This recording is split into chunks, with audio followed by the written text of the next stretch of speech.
Is now still a good time to buy a house? I'm getting asked this question every single day right now, and it's a great question. And today I want to share with you 10 reasons why now is actually an awesome time to buy a house. My name is Mike Novak. I'm with the Novak Real Estate Team, part of Real Brokerage, one of the top real estate teams in the Northwest.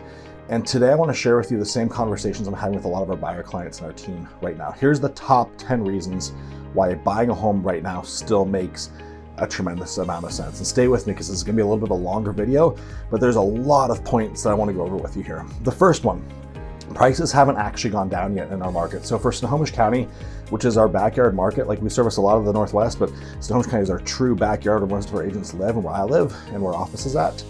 The home prices are still up 7%, guys. They haven't dropped. When you see price reductions, it's because sellers have massively overpriced their home when the market was spiking and they didn't adjust fast enough, and they're having to now match to where the actual market demand is. That lottery ticket pricing didn't work out for them, if you will. So that's the first thing, is prices actually have not gone down, even though you're seeing some price reductions. And we'll get super clear about that. The second one, date the rate, but marry the house. So the house is the thing that I want you to fall in love with. Take your time to find the right home. The home that's got the must-haves, it's got a few of the nice-to-haves, it's got the location, it's got the floor plan that you love, and then date your rate. Your rate is higher right now, but you can, of course, refinance it later when rates drop, and we all know they're going to drop. History has shown us that on election years, rates always go down. And there's a lot of people speculating that when the election year does come, rates are going to drop back into the 4% range. They're even saying it could happen as soon as 2023. So date the rate, marry the house. You can always change the rate later, but you cannot change the house, okay? So keep that in mind.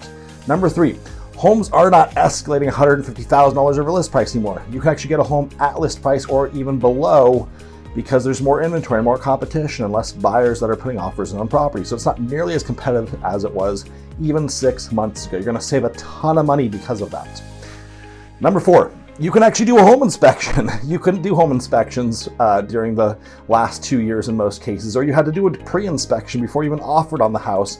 And we're back to a more normalized market now where you can actually inspect the house once you get under contract, which is an awesome, responsible place to be. I'm a huge fan of home inspections. I want to make sure buyers know what they're getting, and it's the best way to buy a home. So that's pretty cool if that's back. Number 5, you likely won't have to cover a low appraisal as a buyer if one comes up. When the market was going crazy, buyers were having to waive their appraisal contingency or make up appraisal shortfalls if one occurred. So if the home was under contract for $600,000, appraised for $550,000, they'd have to make up that $50,000 shortfall, which was a lot more cash they'd have to put into the home. And that is not happening right now. That risk can be put onto the seller if your agent knows what they're doing. Number 6, you don't need as much earnest money. Earnest money is like a deposit when you're buying a home. Every dollar you put into earnest money gets credited towards your down payment. But before, you had to do 3 to 5% earnest money to have a strong offer that was going to stand out when there's 20 other offers. Now you're probably going to be the only offer, or maybe one other offer to compete against, and you can get away with 1 to 2%, which is awesome. It's just less cash that you have at risk while you're buying a home. It's good for you as the buyer. Number 7, you can still get a rate in the 4.5% range, and here's how you do it. You do what I call a 3-2-1 buy down, and this is something a lot of lenders have started offering. A 3-2-1 buy down looks like this. The first year that you have the house, your rate is 3% lower than rates today. Rates right now are about 7%, okay? So that would mean you'd have a 4% rate the first year. The second year, this is where the 2 comes in, it'd be 2% lower. So you'd have a 5% rate in that scenario for the second year. The last year, the third one, you would have a rate 1% lower, so 6%. And then for the rest of the loan, which would be 27 years, you would have the fixed rate of 7%. But here's the thing, guys. People refinance their homes all the time, and we know that rates are going to eventually go lower. We just don't know when it's going to happen. So the odds that you're actually going to keep that rate are very, very low. And when you do a 3-2-1 buy down, all that money that buy down gets purchased with gets put into an escrow account. And if you refinance it before that money gets used, you get it back as cash, which is pretty dang cool. A lot of times right now, guys, when you're offering on homes, sellers are going to be willing to give you a good chunk of the closing cost money you're going to need to do that 3-2-1 buy down. It costs about 5% to do that. But if I'm coaching you and buying a house right now, I'd much rather have you get 5% back in closing costs help to do this rate buy down, have the seller pay for it, than for you to just offer or try to get $50,000 off or 5% off the house, if that makes sense. So dollars off versus dollars back. Dollars off is rarely going to save you nearly as much as dollars back will monthly when you do a buy down like that. So that's how you can get a rate back in the 4% range. Ask your agent and lender about it, or reach out to me and I'm happy to explain it to you. Number 8, the seller is likely to pay all your closing costs. When you're a buyer, you're going to have lender fees, appraisal fees, credit reporting fees, loan origination fee, half the escrow fee. You're going to have lender's title insurance. Typically, a buyer's closing costs are around 1.5%. And right now, a lot of sellers are just going to be willing to pay that for you, which was never happening 6 or 8 months ago. So you can ask for it and have your agent negotiate that for you. Get the seller to pay your closing costs and your rate buy down. Whew, that's powerful. Okay, number 9, you have more options to look at. So we have about 1.7 months of inventory supply right now. That's double what it was a year ago. And so you have more options to go look at. You don't have 1 or 2 options. You probably have 5 or 6 that match the locations and the features that you're looking for.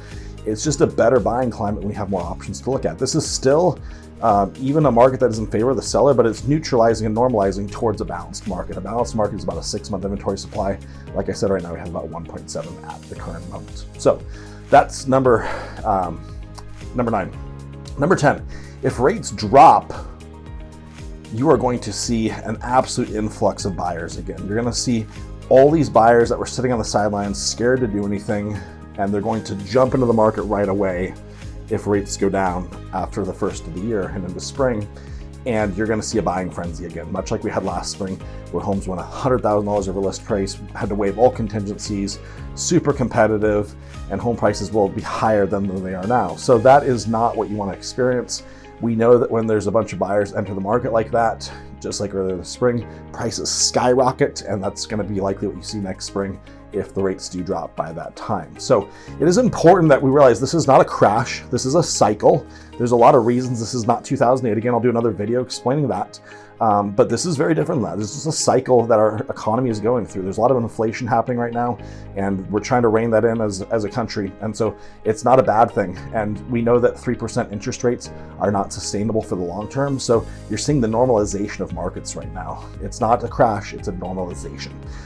Again, Mike Novak from the Novak Real Estate Team. Reach out to me direct. I'll put my phone number up on the screen. You can text me at that number and let me know if I can help you as a buyer or as a seller.